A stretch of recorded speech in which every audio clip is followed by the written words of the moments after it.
Good morning students.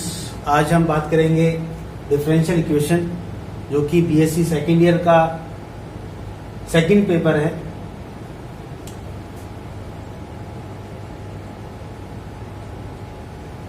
जिसकी first unit जो है उसका टॉपिक है differential equation of special forms and exact differential equation. तो पहले हम इसके इंट्रोडक्शन की बात करते हैं। डिफरेंशियल इक्वेशन के एग्जैक्टनेस की बात हम फर्स्ट ईयर में भी कर चुके हैं। Differential equation of form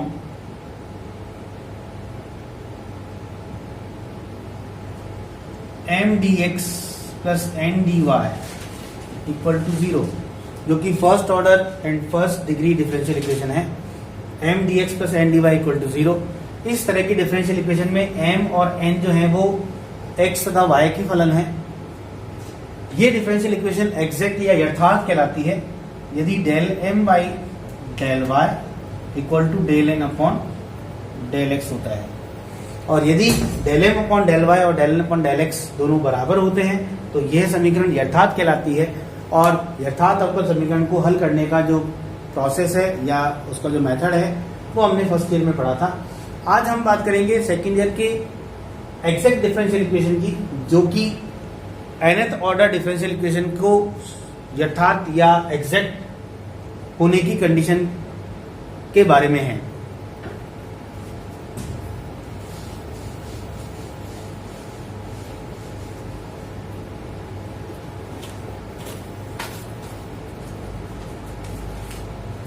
differential equation of nth order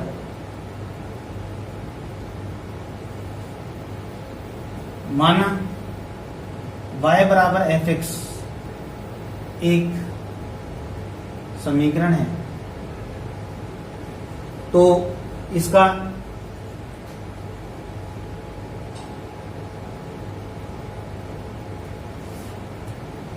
n कोटि का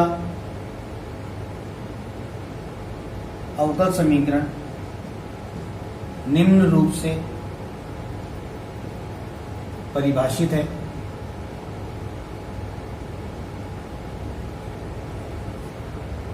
F of D N Y D N minus 1 Y D N minus 2 of Y and so on D Y Y equals to 5x। इसे हम निम्न रूप से भी लिख सकते हैं। P not D N Y P one D N minus 1 Y P two D N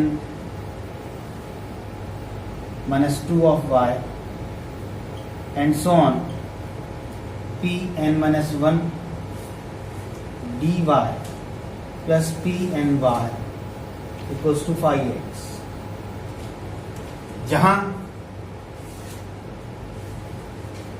P not P one P two up to सोन पी एन केवल एक्स के फलन है।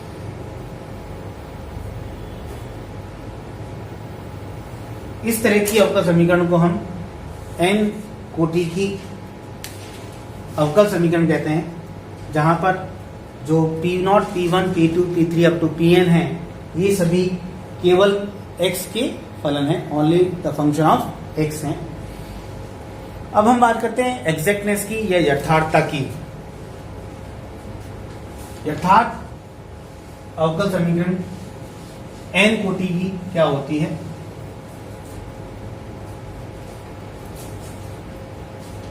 n कोटि की अवकल समीकरण की यथार्थता means exactness of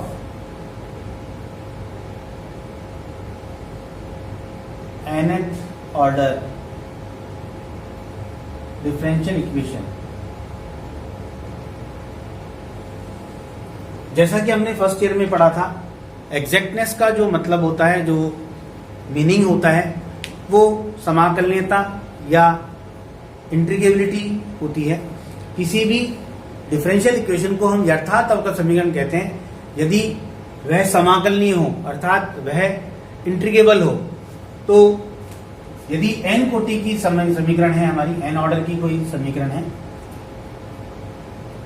p n d n y p n minus 1 d of n minus 1 y plus p 1 p नॉट p1 और ये p n minus 1 dy plus P N equal to 0। यदि यहां पर 0 नहीं फाई एक्स था तो ये फाई एक्स, ये समीकरण यथार्थ कहलाती है यदि समीकरण समाकलनीय हो, अर्थात इस समीकरण का समाकलन किया जा सकता हो। और हम जानते हैं कि किसी भी nth ऑर्डर की जो डिफरेंशियल इक्वेशन है उसका समाकलन करते हैं अगर प्रथम बार, तो जो डिफरेंशियल इक्वेशन होती है उसका एक ऑर्डर कम हो जाता है, तो वो n-1 ऑर्डर की डिफरेंशियल इक्वेशन प्राप्त हो जाती है। यदि n-1 डिग्री की जो डिफरेंशियल इक्वेशन है वह भी यथार्थ है अर्थात समाकलनीय है, तो पुनः उसका समाकलन करके जो डिफरेंशियल इक्वेशन होती है उसके ऑर्डर 2 कम हो जाता है और वो n-2 ऑर्डर की डिफरेंशियल इक्वेशन बन जाती है। इसी प्रकार से इस प्रक्रिया को दोहराते जाते हैं।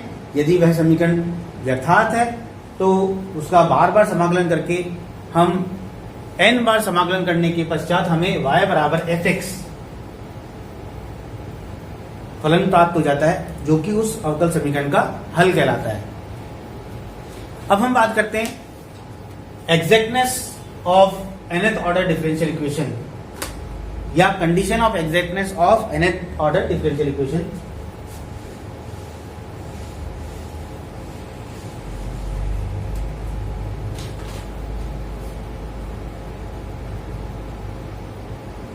Condition of exactness of nth order differential equation. n कोटि के अवकल समीकरण की यथार्थता का प्रतिबंध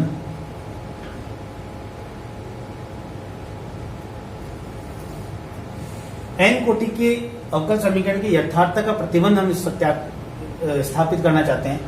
तो माना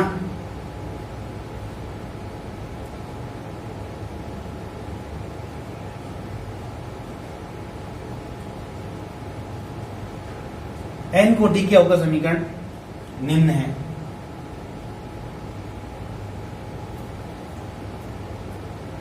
पी नॉट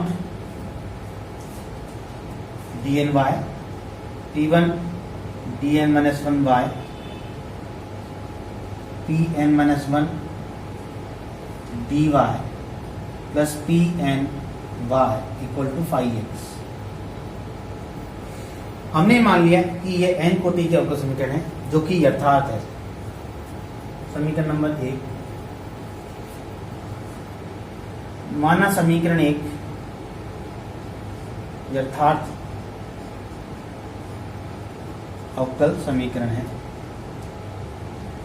यदि यह यथार्थ अवकल समीकरण है अर्थात इसका समाकलन करना संभव है। चूंकि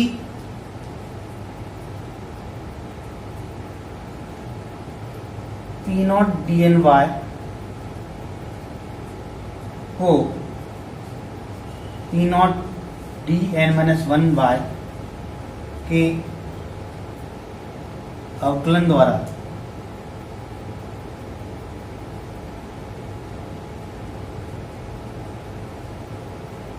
प्राप्त किया जा सकता है।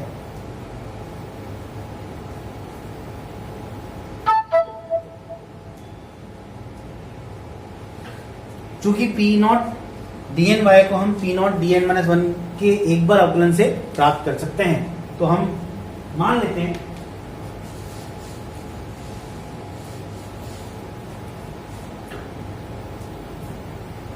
माना समीकरण एक का समाकलन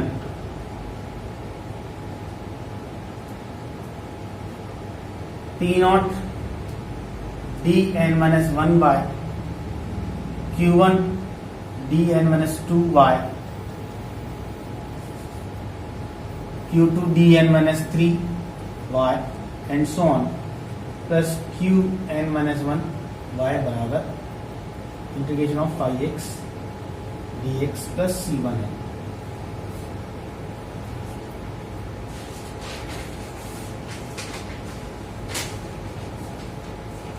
समीकरण एक जो कि हमारी दी गई अवकल समीकरण थी उसका हमने प्रथम समाकलन मान लिया कि ये इसका प्रथम समाकलन है, इसको हम समीकरण नंबर 2 कह देते हैं। चूंकि समीकरण 2 समीकरण 1 का प्रथम समाकलन है, अर्थात समीकरण 2 का अवकलन करने पर हमें पुनः समीकरण 1 प्राप्त होगी, क्योंकि हम जानते हैं कि अवकलन और समाकलन जो है वो एक दूसरे के रिवर्स प्रोसेस हैं। तो समीकरण 2 का अवकलन करने पर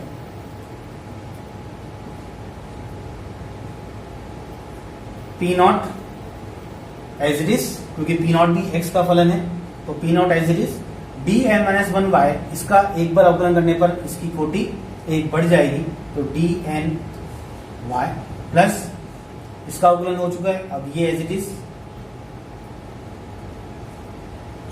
और differentiation of P not that is P not dash. इसी प्रकार जो सेकंड टर्म है हमारी Q1 dn माइनस 2y, इसका अवकलन करते हैं तो Q1 as it is dn minus 1y plus dn minus 2y as it is और Q1 dash and so on. और फाइनली जो अंतिम पद है हमारा Qn माइनस 1y, इसका यदि अवकलन करेंगे तो Qn minus 1 as it is और y का अवकलन dy प्लस Qn माइनस 1 का अवकलन डेरिवेटिव डैश और y as it is equals to integration का डिफरेंशिएशन करेंगे तो it is phi x and we know that derivative of constant is always 0, that is why derivative of C1 is 0। समीकरण number 3, अभी हमने बात की थी कि समीकरण नंबर 3 जो है हमारा वो समीकरण 2 का अवकलन है, और चूंकि अवकलन करने पर जो समाकलन किया था हमने उसका पुनः अवकलन करने पर समीकरण 1 ही प्राप्त होगी, अतः समीकरण 3 व 1 समान है, दोनों समान होगी, अतः तुलना करने पर तब तुलना से इन दोनों की हम तुलना करते हैं।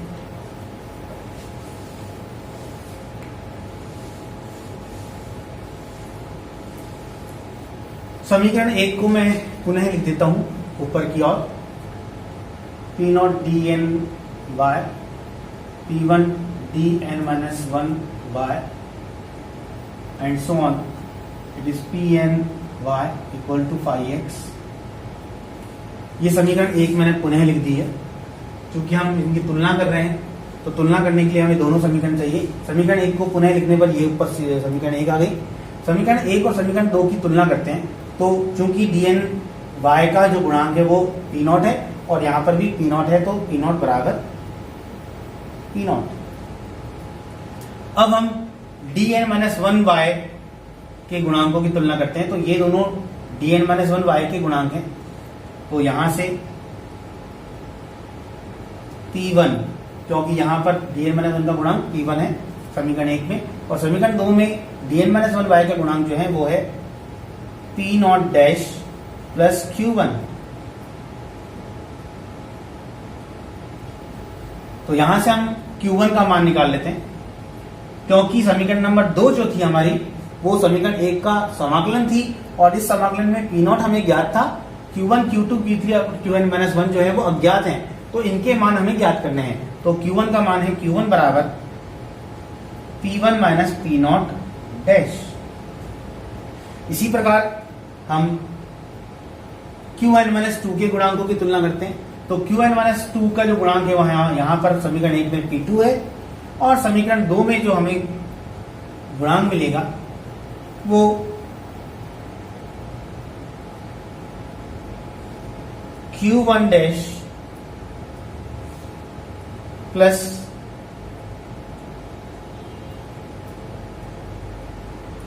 Qn-2, इसकी अगला जो टर्म आएगी हमारी वो आएगी इसका डिफरेंशिएशन। तो इसका डिफरेंशिएशन आएगा हमारा Q2 dn-2y तो प्लस Q2, क्योंकि जो तीसरा पद है हमारा यहाँ इसका डिफरेंशिएशन करेंगे तो अगला पद आएगा तो Q2 as it is dn-3 का डेरिवेटिव dn-2y आएगा। तो dn-2 यहाँ भी है और dn-2 यहाँ भी है। तो Q2 P2 equals to Q1 dash plus Q2, that implies Q2 equals to P2 minus Q1 dash. और यदि हम Q1 डैश का मान यहां से रखते हैं तो Q1 का मान ये है, तो इसका डेरिवेटिव, तो इसका डेरिवेटिव हो जाएगा P2 minus P1 dash plus P0 double dash. तो इस प्रकार हमने Q2 का मान ज्ञात कर लिया। इसी तरह से लास्ट जो हमारा पद है वो है Qn-1। तो Qn-1 dy, और यहां पर Pn जो है वो अंतिम पद है y का गुणांक। तो यहां पर y का जो गुणांक आया है हमारा है Qn-1 डैश। तो Qn इसी प्रकार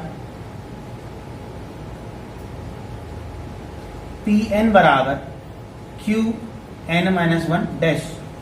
और Q जिस प्रकार से ये सिमिलरिटी देखिए यहाँ पर Q1 Q2 के जो मान आ रहे हैं वो Q1 का मान है P1 minus P0 dash, Q2 का मान है P2 minus P1 dash plus P0 double dash. इसी प्रकार से Qn का जो मान आएगा Qn-1 का Qn-1 that is Pn-1 minus Pn-2 dash plus Pn-3 double dash and so on plus -1 raise to power n-1 P0 n-1। ये symmetry से हमने लिख दिया है। Q1 का मान ये आया था, Q2 का मान ये आया था, तो सिमेट्री से Qn-1 का मान ये आएगा। अब Pn बराबर Qn-1 डैश है, तो Pn का जो मान है वो हमें प्राप्त हो जाएगा। Pn बराबर